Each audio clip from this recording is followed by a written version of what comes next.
I'm Aaron with the Pickleball Clinic. Today I'm here with Pickleball Lee Whitwell. She's a top 10 player in the world, a former Major League Pickleball MVP, a widely loved member of the pickleball world for her comedic energy, and like a few other pickleball pros, a former pro tennis player.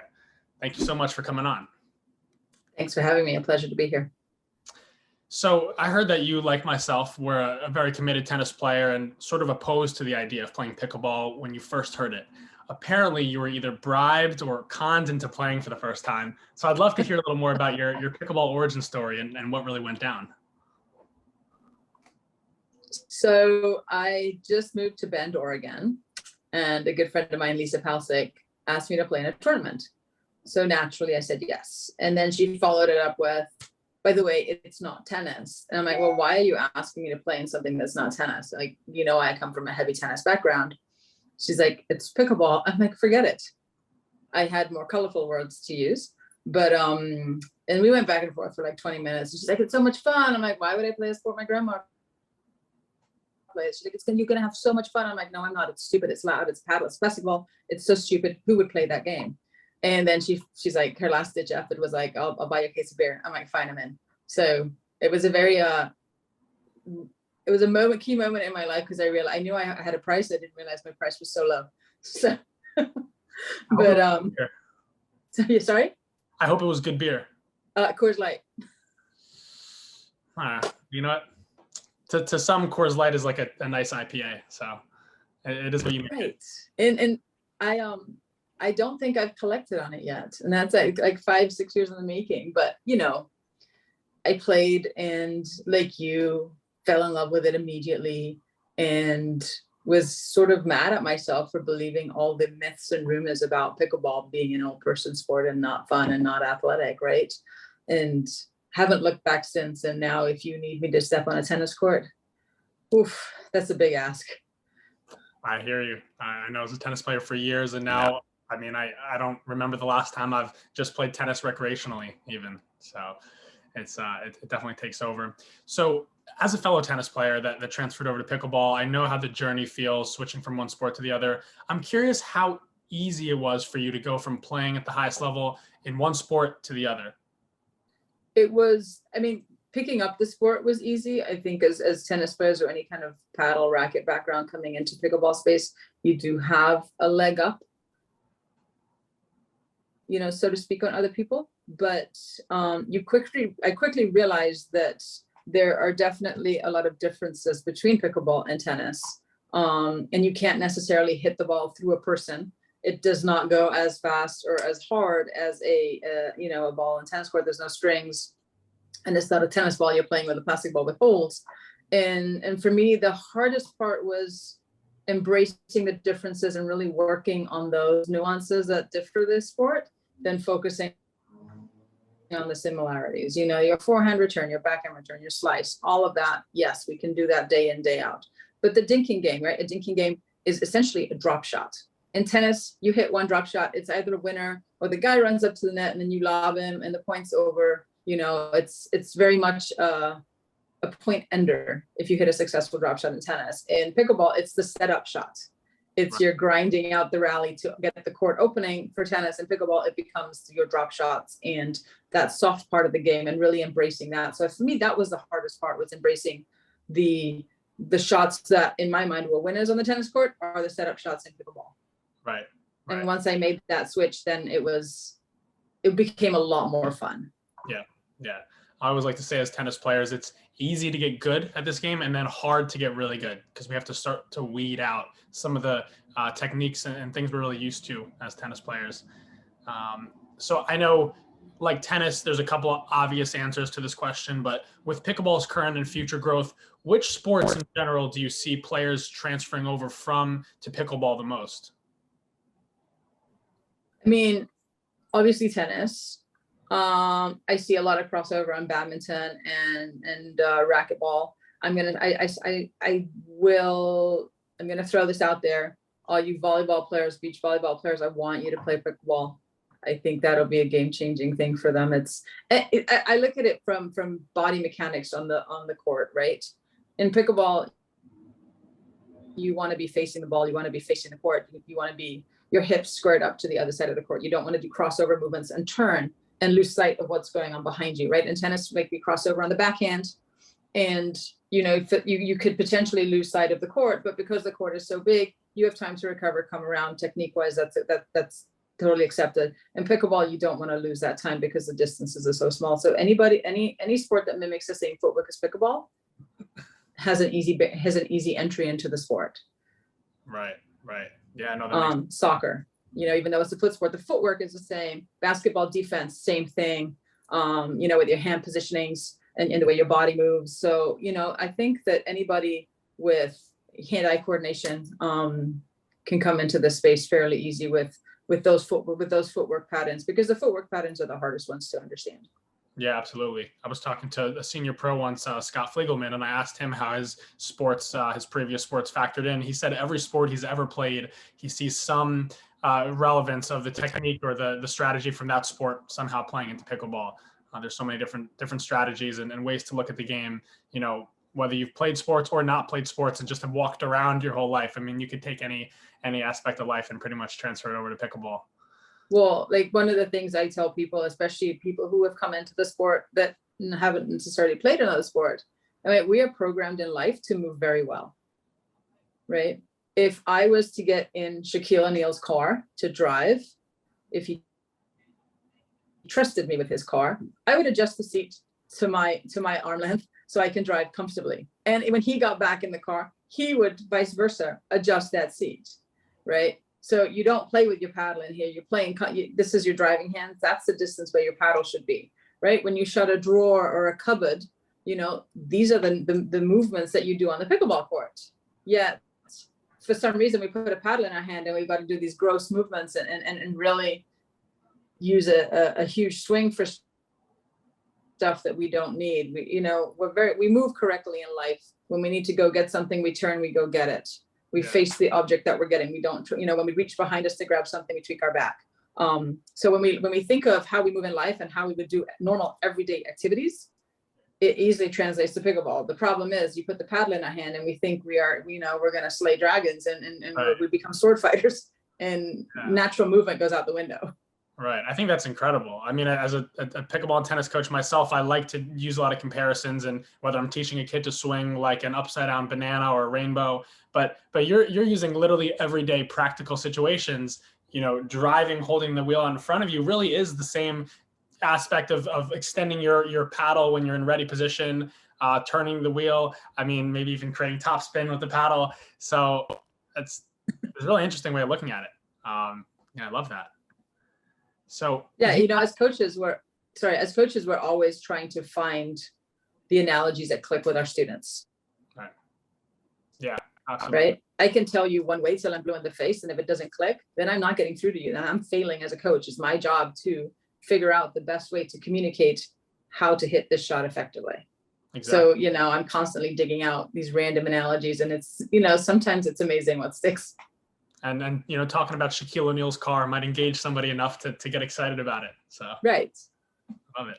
All right. So if you had never stepped foot into the pickleball world, what would you be doing right now? Oh, Lord. I'd probably still be playing tennis. I'd probably still be existing in that tennis space on the player development side of things, because I did enjoy that side of the tennis world. Not necessarily when I stopped playing tennis, I'd play for fun, but I was doing a lot on the player development, on coaching, helping players get ready for the tour or college scholarships. So I'd probably still be existing in that space, and also most likely in some kind of startup community, because I love the startup entrepreneur world. Same here. Absolutely. Okay. So totally different question. Generally, pickleball players are known to be really outgoing, fun, friendly, and great to interact with.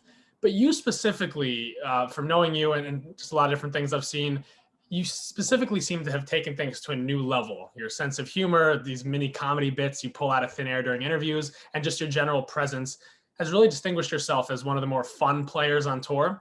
I'm curious, did you purposely develop this persona as a way of helping people enjoy the game by combining pickleball with comedy, or is this just who you are? I think it's more of just who I am. I do enjoy making people laugh. That fills me. And, you know, I do understand that, especially in the pickleball world, as a pro pickleball player, I understand that we exist because amateurs support us. You know, we sit, the pro event sits on top of an amateur event, and the amateurs are there cheering us on and you know, being our fans. And I want them to, I need them to feel like they're a part of my world, because that is my way of saying thank you, and appreciating them. So I like to go out of my way, and it's not even going out of my way, because I enjoy doing it and I love doing it, and talking to people and you know, making myself feel human and appearing as human, as accessible as possible, because without them, I am nothing. And that's a constant reminder, and it's a good pulse point for me, because I'm not bigger than the sport. And the minute we think we're bigger than the sport, we're failing. So for me, I love comedy. I love making people laugh. And if I get to bring a smile to someone's face, then it does a lot more for me than it does for them. I love that. Well, you're not allowed to be funny in this at all. No Okay. whatsoever. Total seriousness. In fact, let's and cue tears. I'll start crying. If you had the power to add or change one rule in pickleball, what would it be? Oof. Serve and volley. Serve and volley. Yeah. Overhead serve and volley. Love that. Splice out wide, come in. Yeah, just bang. Love it. All right, another kind of fun question. I'm curious to hear your thoughts on the name of our beloved sport, pickleball.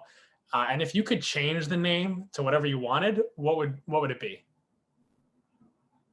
You know, I have actually thought long and hard about this one, because I remember I was back home in Gibraltar doing a pickleball demo. And I didn't know how it was going to go, right? Padel is huge over there. Tennis is huge. We had a great turnout. Everybody loved it. A lot of my friends that I played tennis with back home came and played. And one of my friends, James, said, "Lee, I love this game. It's fantastic, but you have to change the name." I'm like, I didn't invent the sport. It's not my sport to change the name. And, you know, what would you change it to? And you start thinking, and you go through all these iterations. If it's a paddle, what would you call it? But at the end of the day, it's a unique name. People are talking about it. You know, you're sitting at the airport, you're talking about pickleball, you'll hear someone's head look up, go, "Pickleball? What's that?" Or "Pickleball, I love it," right? It went from a sport that nobody had heard of to now everyone's hearing about it. And let's face it, we live in a world where we have croquet, we have squash. So pickleball is not that far removed from, you know, I mean, basketball, it's pretty self-explanatory. You put a ball in the basket, you know, it's, so I think it's just, it's its unique name. And I went from hating the name to now embracing it. So I don't think I would change it, even if the perfect name came about. I love it. Yeah, I mean, pickleball is a special sport, fastest growing sport pretty much ever recorded. There's a lot of unique things about it: the ability to play, how social and close you are when you're playing, the community, and I mean the name too. You know, so special sport calls for a special name. Right. I mean, you've got cornhole, right? Nobody bats an eye at cornhole. No one says that's the stupidest name ever. True. So, you know, but yet they say pickleball, that's a stupid name. No, well, maybe not, but don't worry about it. It's, right. You know, it's ours and we love it. So back off. Exactly. In terms of your pickleball journey, where do you see yourself in 10 years? As a player, doing a lot more I know you're doing a lot with Duper and MLP, player development. Where would you like to see yourself in 10 years? 10 years in the pickleball world, I feel like is about 70 years, because I feel like the sport is evolving like dog years right now, right? Like 1 year, 7 years. That's how fast the sport's changing. I'd love to still be existing in this pickleball space. Yeah, I work for Duper, and I love what Duper is doing as far as ratings, not only in the US, but worldwide. And I'm not going to say my age, but I will be on the upper end of the senior age in 10 years. So will I be playing? I don't know, hopefully, but I definitely would love to be on the player development side. And I do see the sport going into more of a coaching mentality and having players, as the sport grows and the professional arena becomes larger. I see players now traveling with coaches, and making it a true professional sport. So, that would be a space that I'd love to exist in on the player development side and also on the coaching side. And it's going to be interesting to see where we go. I think Major League Pickleball, it's a fun format. It's an exciting format. It brings people together in a team. I'd like to see that grow and still be a part of that. So, I definitely see myself in the pickleball space somehow, somewhere. Maybe not playing as much, but definitely behind the scenes. Yeah, absolutely. I mean, the pickleball world is lucky to have someone like you, along all the different edges. And I hope we see you playing pro for a while. I mean, you're 21 right now, so you'd only be 31 years old. So you're going to be far off from senior pro. I'm not sure why you even brought that up. Yes. Those 20-year-olds don't care how old I am when they're hitting the ball. I'm like, really, that was a good shot. Why did you run it down? So rude. I know. You brought up MLP. What's your 2 cents on what MLP is doing, Major League Pickleball, and where you see it going, and just what kind of your general thoughts on it? It speaks to humans in general, as far as we've all played a team sport at some point in our life. We follow a team. We're fans of a team, and Major League Pickleball is bringing that team aspect to an individual sport. There's singles and doubles. And with Major League Pickleball, you've been able to combine all that and bring a team atmosphere to it, where it's maybe a Major League Pickleball event for a player is not as physically demanding as a tournament, but emotionally and mentally, it is just as it's even more demanding, because you are now not only playing for yourself, you're playing for your team. And when your teammates are playing, you are celebrating the losses you're celebrating the wins and the losses and commiserating the losses with them. You're right in those points. You're coaching your sidelines. You're right there. So the energy is electric, and it's a lot of, it's a huge expenditure of energy. And then, Monday after MLP, everyone's just physically and mentally exhausted because of the atmosphere. I love that people can get behind teams, just like they do in basketball, like they do in soccer, like they do in football and baseball. And I'd like to see that grow even more in the pickleball world, because it's fun and it gives people another excuse to watch and support pickleball. Absolutely. I'm sure it will. If you had one message for someone uninterested in trying pickleball, what would it be? Just go get a paddle and go down to your park and play. If you don't like it, I'll buy you a beer. There you go. Well, you'll never have to buy anybody a beer then. That's a safe bet. It's a safe bet, right? I'll just say that I don't like it, so you can buy me a beer. I will buy your beer anytime. All right. If you had to choose between winning gold in your next 10 tournaments, but then never playing a pro tournament again, or playing as many pro tournaments as you want, but never winning gold again, what would you choose? That's a terrible question. Tough one. All right. You could defer. See, I could answer this one of two ways. I could say, okay, I'll play my age card and say, well, I can be the top player, oldest player, and go out on top as a pro, winning the next 10 goals, and then be done. And that can't be ever changed. But then I'm going to have to find another sport. And that's just no fun. So, someone's going to have to come up and bribe me again, and I've got to go through that whole rigmarole. So, I would say I'd be fine with silver or bronze, because I just keep playing. I just love playing. So, and it's so fun, and more than the playing, I think it's the people. Yeah. The connections, the friendships that you make at tournaments, and the people that you see is just, it's fascinating to me. I'm hard pressed to find another sport that the social fabric of the sport is so interconnected, and community is at the base of that sport. Yeah. So I'd keep playing. It is really special. I mean, it's easy for us to maybe sound biased because we love the sport and we're involved in it. But I mean, I've played serious, level sports from basketball to tennis at, competitive levels. I'm sure you've played many other sports, and I really just don't see anything else like this, especially in terms of the community and social aspect. You're always in talking distance of the people that you're playing, players, because of the way tournaments are run. You're spending a lot of time off court between matches, but they're quick, so everyone's always there. The kind of friendships in the community that can form, it's just different. It's something crazy that we're a part of. Well, I mean, think about the last time you went down to the tennis club on a Saturday afternoon because your plans fell through, and you're like, "Hey, can I get next?" Right. They look at you going, "No, who are you?" But you can go down to the park or down to the club, a pickleball club on a Saturday afternoon, and choose to play or not play. You'd get plenty of pickup games, but you'll also have plenty of socialization too. It becomes your friend base. And at tournaments, it's the same thing. At tournaments, you're never ever gonna have an issue finding somebody to warm up with. Right. Whereas in tennis, it's, "Oh, I'm not warming up with you. Or it's very much, it's a very different mentality. Let's just say, and not to tennis, because I'm a tennis lover. Tennis is my first love, but it's very different. Yeah, absolutely. So we talk about some of the amazing parts of the sport, but in general, what do you think are the biggest contributors to why pickleball has been blowing up the way it has been over the past few years? I think I'm hard pressed to come up with another sport and where it's transcended all boundaries.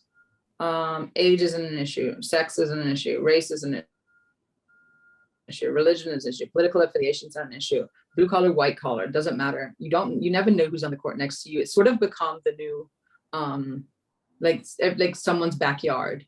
It's become the communal hangout space, right? And as humans, we exist at home. We have a home life, we have a work life, and our social life. And COVID, did a lot of harm in people's social life because we were locked down and we couldn't socialize and we couldn't do this. And then pickleball came about and we could do stuff outside. And I think that helped explode the sport because there's a way for everybody to come together and do something. And it just continues to do that and so accepting. And I think because it's a sport that, and someone's probably gonna tell me I'm wrong on this, but that's okay. I've been wrong twice this year. It's a sport that's pretty good. Only I know, right? So let's go for 3 in 6 months. But it's a sport that starts up here. And by up here, I mean at the higher end of the age scale, right? And we're working our way down. Most other sports start the other way. Yeah. Right? They start from here up. This one, we have not established this pathway. We've established here, and we're slowly working our way down. So when you've got people coming into the sport who are older, who are retired, who are looking for something to do, you have that community aspect, you have that social aspect. So when it first started, it started at that very high social level. And I think that's continued through, even as that entry age to pickleball gets lower and lower and lower, the genesis of the sport is coming together, playing, having fun. And it's something that couples can do together, whether it's they play together or you go to your group and she goes to her group. But then afterwards, everybody gets together and goes out for happy hour, goes out for lunch. There's still that element of we all come back together afterwards as a group. Yeah. Yep, absolutely. If you could pick anyone in the world to be your women's or mixed doubles partner in a tournament, who would you pick? Ooh, okay. I'll go obvious with women because she just announced her retirement and I did do a reel about it. So I'd say Serena. So Serena Williams, you're on notice. Let's go play. Okay. I'll set it up. There you go. Thank you. And mixed doubles, Roger. You got to go with the Fed. Yep. But I would also love to play mixed doubles with Kevin Hart because I think that would be the funniest thing ever. That would be pretty funny. I would love his trash talk game. That would be great. Yeah, I'll have to watch that. And this is something that players of all levels experience, maybe not at the pro level because you guys already have a lot of set partners, but might be able to guide some people on how to respond to the situation. If a 4.0 player walked up to you and asked you to play a tournament with them, how would you respond?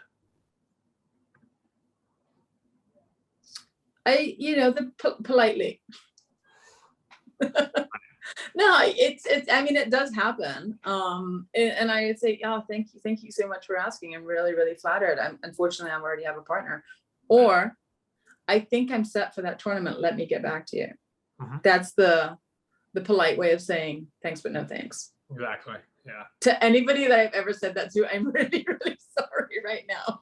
They're all like, wait a minute, that's what she meant. Yeah, they're gonna look at the text. It says it right here. Yeah. I think I'm partnered. Let me get back to you. Oh boy. All right. Last two questions. So as a fellow lefty, I want to congratulate you on being one of the special 10%. I wanted to know what difference you think being a lefty has made for you on the pickleball court, if any at all. I think it gives us a little bit of an advantage from the standpoint of lefties. We tend to see things and angles a little bit differently than righties, and different opportunities present themselves on the court based on where the ball is. And I will tell you, the one thing I don't want to do on the court is play another lefty, because think about how we practice. 99% of the time we're playing against righties. 99% of the time we're playing against righties. So I think when a righty attacks the ball to a right hip, it's a correct attack for a right-handed person. It's an easy block for a left-handed person. So I might be giving this away, but people talk about my resets and my blocks, but a lot of times I'm gambling on the fact that they're going to go for my right hip, because they're so used to attacking a right-handed player, making that couple of foot adjustments to a lefty attack sometimes doesn't happen in the moment, because we're so ingrained in patterns in what we do. So we attack the same ways. So I think it's sort of helps. It helps us in defense, especially as tennis players. We tend to sit a little bit more backhand, and we can block a lot easier. So I feel like that's helped a lot. When I attack a lefty, I'm like, oh, right into their paddle. Yeah. It's like, I know better, but you don't. It's something you don't see. So I think that gives us an advantage, because righties don't necessarily practice against lefties all the time. Yeah, we need a special lefty group of players so we can just practice together and get used to playing other lefties. Absolutely. It's like only lefties allowed, lefties rule, righties rule. That's exactly, took the words right out of my mouth. All right, so I'm going to end with this last question. When I asked why you love pickleball, or when you're normally asked why you love pickleball, you've been known to give a very comedic answer, which you gave to me when I interviewed you quickly at the New York Open. So I'd love to hear your joke answer and then your real answer for why you love pickleball.